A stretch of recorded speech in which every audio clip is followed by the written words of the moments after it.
प्रश्न विचारा का मैं बोलूं?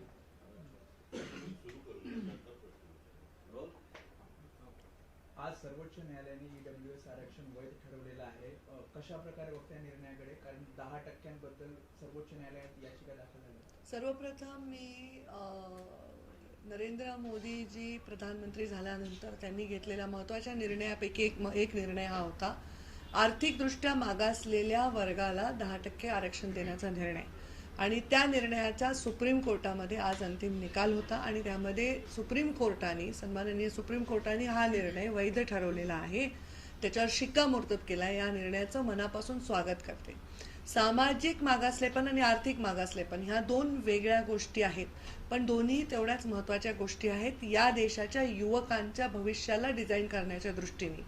आणि त्यामुळे सामाजिक मागासलेपणाला एकीकडे ताकद देत असताना, त्यांच्या पिढ्या घडवायचा निर्णय वरचेवर घेत असताना, आर्थिक मागासलेपण ज्यांच्याकडे आहे त्यांना सुद्धा कुठेतरी न्याय मिळावा.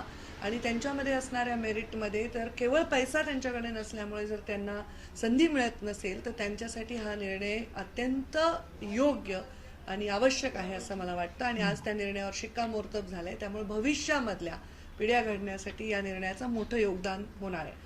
मी प्रधानमंत्री नरेंद्र मोदींचं या निर्णयाबद्दल अभिनंदन करते आणि सुप्रीम कोर्टाचे मनापासून आभार मानते. निकष बदलावेत असं सुद्धा काही मागणी केली जाते, कारण 8 लाखाचा निकष आहे, 8 लाखांपेक्षा कमी. जर 8 लाख निकष असेल तर तो मग गरीब कसा, आर्थिक दुर्बल कसा?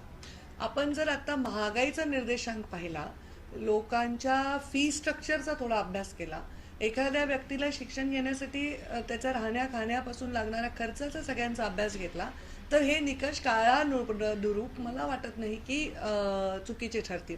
कारण जर सगळ्याच गोष्टीचं वाढत असेल तर जो निकष आर्थिक मागासलेपणासाठी आहे तो पण बदलणार. त्यामुळे तो निकष ठरवणारी एक टीम आहे, तो निकष ठरवणारे अभ्यास करून ठरवणारी एक टीम आहे. नक्कीच ती टीम त्याला योग्य पद्धतीने हाताळत असणार आहे आणि योग्य निर्णय देत असणार आहे, मला असं वाटतं. हिंदी में बताइए कि जो फैसला लिया है सुप्रीम कोर्ट ने उसको कैसे? प्रधानमंत्री नरेंद्र मोदी जी के अत्यंत महत्वपूर्ण निर्णयों में से एक निर्णय था, आर्थिक जो लोग पिछड़े हैं उनको 10% आरक्षण का निर्णय लिया गया था. आज सम्माननीय सुप्रीम कोर्ट ने इस निर्णय को वैध साबित किया है और इस निर्णय को कंटिन्यू करने का निर्णय लिया है. मैं सबसे पहले सुप्रीम कोर्ट के आभार व्यक्त करती हूँ और प्रधानमंत्री नरेंद्र मोदी का ये निर्णय का स्वागत करती हूँ और ये निर्णय स्वीकार होने के निर्णय पर आनंद व्यक्त करती हूँ. इससे जो पीढ़ियाँ हैं जो आर्थिक दृष्टि से पिछड़े हुए हैं, यहाँ समाज में दो पिछड़े वर्ग है, एक आर्थिक दृष्टि से पिछड़ा है, एक सामाजिक दृष्टि से पिछड़ा है. सामाजिक दृष्टि से पिछड़ा हुआ वर्ग को आरक्षण का ताकत जितनी ज़रूरी है उतनी ही आर्थिक दृष्टि से पिछड़े हुए वर्ग को भी ज़रूरी है. ये जानने का और उनके आने वाले युवाओं को, आने वाली पीढ़ियों को सकारात्मक एक दिशा देने का ये निर्णय है. मैं इसके बारे में हृदय से आनंद व्यक्त करती हूँ, स्वागत करती हूँ. इस फैसले के बाद जो है उदित राज कांग्रेस के नेता है, उन्होंने एक बयान दिया है और सुप्रीम कोर्ट को लेकर काफी कड़क टिप्पणी की है. उन्होंने कहा है कि सुप्रीम कोर्ट, ट्वीट भी किया उन्होंने, सुप्रीम कोर्ट जातिवादी है और इसमें अब कोई शक नहीं रहा, क्योंकि जब भी एसटी, एससी और ओबीसी की बात आती है तो 50% कैप की हवाला दिया जाता है, लेकिन ये जो है सवर्णों की यहाँ पर बात हुई तो उन्होंने तुरंत इसको मान्य कर दी. देखिए, ये निर्णय मैं इसको युवाओं के प्रति जो आर्थिक दृष्टि से सक्षम नहीं है ऐसे परिवारों के प्रति एक सकारात्मक निर्णय मानती हूँ.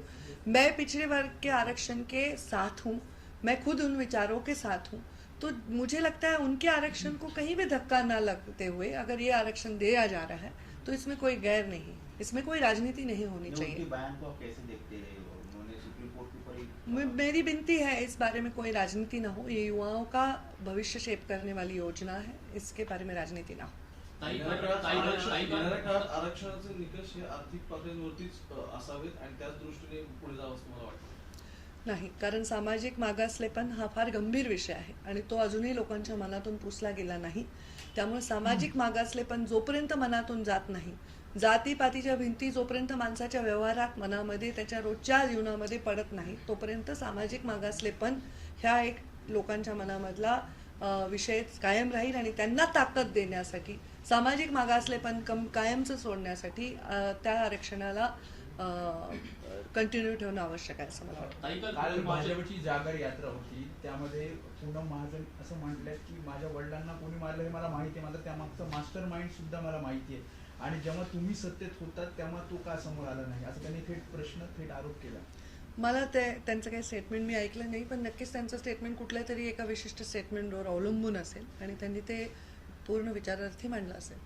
ताई, काही वेळापूर्वीच कृषी मंत्री जे आहेत राज्याचे अब्दुल सत्तार यांनी खासदार सुप्रिया सुळे यांना शिवी देणारे एक वक्तव्य केलेलं आहे. कशा प्रकारे बघताय का महिला खासदाराला राज्यामध्ये स्वतः कृषी मंत्री कशा प्रकारचे वक्तव्य देतात? मी हे वक्तव्य पाहिलेलं नाही सन्माननीय मंत्री महोदयांचं, पण कोणत्याही पक्षाच्या कोणत्याही व्यक्तीने कोणत्याही महिलेविषयी आणि कोणत्याही इतर महिला काय पुरुषांविषयी सुद्धा आदरयुक्त पद्धतीने टीका केली पाहिजे असं माझं मत आहे. जर टीकाची पातळी घसरत असेल तर ते अयोग्य आहे. गुलाबराव पाटलांनी सुद्धा सुषमा अंधाऱ्यांबाबत तसंच वक्तव्य जाहीर केलं आहे. नक्की असा उल्लेख त्यांनी केलेला आहे. कुठेतरी पातळी राजकारणाची घसरते का किंवा महिला राजकारणाची पातळी घसरू नये याची काळजी सर्वांनी घेणं आवश्यक आहे. एखादा व्यक्ती जे बोलतो त्या बोलण्याचं भांडवल न करणं हे सुद्धा आपली जबाबदारी आहे. त्यामुळे मला असं वाटतं की मी माझं जे मत मांडलंय ते मत कायम आहे. कोणी याचं भांडवलही मीडियाने सुद्धा करू नये असं मला वाटतं.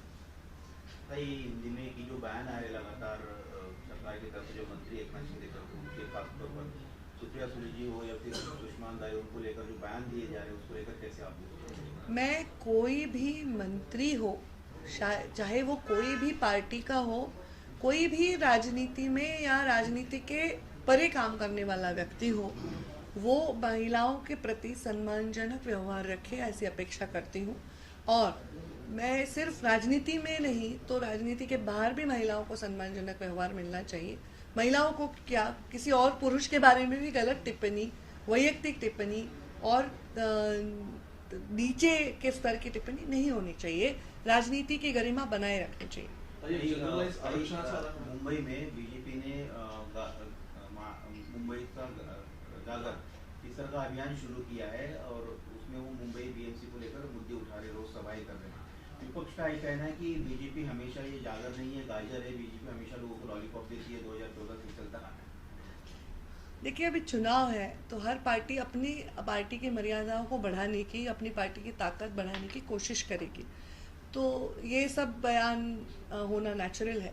इस पे ज़्यादा अपनी एनर्जी ना खर्च करते हुए फोकस काम हम सब करें, ये ज़रूरी है. पूनम जी ने जो बयान दिया था मैंने वो बयान सुना नहीं तो इसलिए उस बारे में मैं टिप्पणी नहीं कर सकती. पर जब वो कह रही है कुछ तो किसी चीज़ के रिप्लाई में या किसी चीज़ के रिस्पॉन्स में कह रही होंगी और विचारपूर्वक कह रही होंगी. आरक्षणाचा जनरलाइज आराखडा आहे, त्याच्यानुसार 50% पुढे कोणतीही एक्सेसिव्ह गोष्टी झाल्या नाही पाहिजे असं 1992च्या तरतुदीत म्हटलेलं आहे. आता आपण दिवसेंदिवस वेगवेगळ्या घटकांना आरक्षण देऊ एक सत्ता जरी वेगळ्या प्रकारचं राजकारण साध्य करता येत असं दिसतं का? कारण ते कॉन्स्टिट्यूशनच्या अगेन्स्ट जाऊ शकतं. कॉन्स्टिट्यूशनच्या अगेन्स्ट कुठली गोष्ट जायची नाही काळजी घेणारी एक व्यवस्था आहे आणि त्या व्यवस्थेमध्ये एक व्यक्ती हा निर्णय घेत नसतो. त्याच्यामध्ये एक टीम बसत असते, अभ्यासू लोकांची टीम बसत असते, कायद्याचा अभ्यास होत असतो. आणि मला वाटतं की याच्यामध्ये सामाजिक आरक्षणाला धक्का न लावता जर होत असेल तर त्याचं काही स्वागत न करण्याचं कारण नाही. आर्थिकदृष्ट्या मागासलेल्या व्यक्तींना, सामाजिकदृष्ट्या मागासलेल्या व्यक्तींचं आरक्षण काढून दिलं गेलं आहे का? त्यामुळे इथे प्रश्न तो येतच नाही. नहीं, बीजेपी आज जो फैसला आया उसको लेकर विपक्ष का ये कहना है कि 2005 से इसकी शुरुआत हुई थी जब कांग्रेस की सरकार थी. अब मोदी जी की सरकार में ये फैसला कोर्ट ने सुना है, लेकिन बीजेपी जो है हर बात को लेकर इवेंट करती है और चुनाव जो कि 2 राज्यों में चल रहे हैं और दिल्ली में भी चुनाव चल रहे हैं, तो इसको लेकर फायदा लेने की बीजेपी कोशिश कर रही है. तो उनका कहना है. मैंने यही कहा कि जब भी चुनाव होते हैं हर पार्टी अपनी मर्यादाओं को बढ़ाने की, अपनी क्षमता और ताकत को बढ़ाने की, अपने विजय को प्रस्थापित करने की कोशिश करती है. इसके लिए कोई बंधन विपक्ष की पार्टियों को भी नहीं है. वो भी अपनी पार्टी बढ़ाने के लिए कोशिश करें, पर उनके कार्यकाल में अगर अच्छे निर्णय नहीं हुए या हुए अच्छे निर्णय वो लोगों तक नहीं पहुंचा पाए, इसकी जिम्मेदारी बीजेपी की नहीं हो सकती. भाजपची कुठेतरी कोंडी होते का युतीमध्ये? कारण सातत्याने आपण शिंदे गटातील जे आमदार असतील, मंत्री असतील त्यांची वक्तव्य पाहत आहोत. म्हणजे आज दुसरं एक प्रकरण समोर आले, प्रकाश सुर्वे यांच्या नावाने यांनी सुपारी दिली होती अशी एक ऑडिओ क्लिप सुद्धा समोर आली आहे. एकीकडे प्रकाश सुर्वेंचं ऑडिओ प्रकरण असेल, व्हिडिओ प्रकरण असेल, सत्तारांचं वक्तव्य असेल, गुलाबराव पाटलांचं वक्तव्य असेल, कुठेतरी भाजपची प्रतिमा मलिन होते असं वाटतं? मला असं वाटत नाही, कारण ह्या सगळ्या व्यक्तिसापेक्ष विषय आहेत. त्यामुळे कोणाची प्रतिमा ही त्या व्यक्तीचीच प्रतिमा कमी किंवा जास्त होत असते जो व्यक्ती बोलत असतो. आता समजा मी इथे काही बोलले तर ते माझं वैयक्तिक स्टेटमेंट आहे. त्याच्यामुळे मला असं वाटतं की एकूणच सर्वांनी तो प्रोटोकॉल पाळावा. आणि याचं भांडवल पण केलं जातं, हे जास्त प्रमाणात भांडवल केलं जातं. एखादा व्यक्ती एखाद्या कॉन्टेक्स्टमध्ये बोलत असताना त्याचे वेगळे अर्थ लावणं हे पण मला वाटतं अति वाढत चाललंय आता. पंकजाताई, काँग्रेसची भारत जोडो यात्रा महाराष्ट्रात येते आहे. शिवसेनेकडून उद्धव ठाकरे गटाकडून आदित्य ठाकरे त्यामध्ये सहभाग होणार आहेत, शरद पवार पण सहभाग होणार आहेत असं म्हटलं जात आहे. आता हे मी बातम्यात पाहिलेलं आहे. युपीएचे जे घटक आहेत ते त्याच्यात सहभागी होणार आहे, याच्यामध्ये काय गैर आहे? विशेषतः मराठवाड्यात कुठे पण ते त्यांच्या युपीए मध्येच आहेत, तर ते तिथे सहभागी झाल्यात, काही गैर असण्याचं कारण नाही. जेपी पार्टीवाला जे बेंचवरती होते आरक्षणाच्या, त्यांनी असं म्हटलं की हे लॉंग टर्म साठी आपण चालू ठेवू शकत नाही आणि याचा जर वैयक्तिक कोणाला जर त्याच्यातून काही गोष्टी घडल्या त्यांनी असं म्हटलं तर या आरक्षणाचा पुनर्विचार केला जाईल. जर ते लॉंग टर्म निर्धार नसेल तर मग ते शॉर्ट टर्म साठी त्यात कितपत फायदा होतो. आता हे बघा, हे सुप्रीम कोर्टाचा 5 जजेसचा बेंच आहे. त्यांच्यापेक्षा मी विद्वान नाही, त्यामुळे त्यांनी जे बोललेत ते जास्तच महत्त्व आणि गंभीरतापूर्वक आहे. त्यामुळे त्याचा वेळोवेळी आढावा ते घेतील आणि वेळोवेळी त्याच्यावर निर्णय होतील, वेळोवेळी अपील्स होतील, वेळोवेळी चर्चा होतील असं मला वाटतं. आणि त्या चर्चा जनहिताच्या दृष्टीनेच निर्णय होतील असा मला विश्वास आहे. महिला मोर्चाच्या अध्यक्षपदी चित्रा वाघ यांची नियुक्ती झाल्याच्या नंतर त्यांची नियुक्ती होती म्हटलं, मात्र चर्चा तुमच्या नावाची होती का? आता त्याला मी काय करू शकत नाही. मी कोणत्या नावाची चर्चा माझ्याशी जोडली जाते याला मी काय करू शकत नाही. पण मी ऑलरेडी देशाच्या टीममध्ये आहे. मी देशाच्या राष्ट्रीय अध्यक्षांच्या टीममध्ये आहे. मी एका मोठ्या संघटनातल्या सर्वात जुन्या असलेल्या आणि सगळ्यात ताकदवर असणाऱ्या प्रदेशाची सहप्रभारी आहे. त्यामुळे माझा त्या पदावर क्लेम असण्याचं काहीच कारण नव्हतं. त्यामुळे ही चर्चा चुकीची आहे, साफ चुकीची आहे.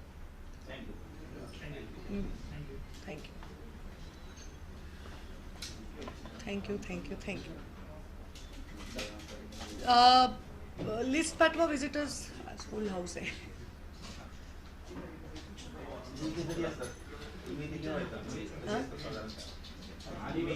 मी इथे रोज असते.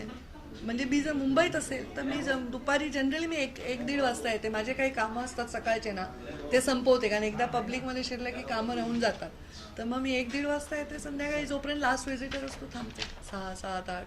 मुंबईत थोडं अपॉइंटमेंटनी लोक भेटतात. आमच्या गावाकडे मध्यरात्रीपर्यंत चालू असतं.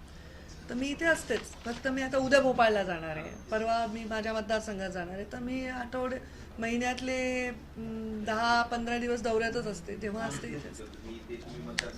मुंबईत असेल तर मी 90% 95% वेळा ऑफिसलाच असते, पण दुपारच्या वेळी.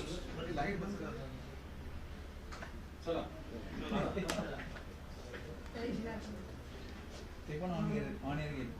हा, चांगलं आहे ना. माझं ऑटोमॅटिक मला ऑन एअर जाणार असं समजूनच मी झोपेतून उठवलं तरी तसंच बोलते मी. हो, ते मला लक्षात आलं. ऑन एअर जाते तर ऑटोमॅटिकली लोकांपर्यंत गेलं की ताई कधी अवेलेबल असतात.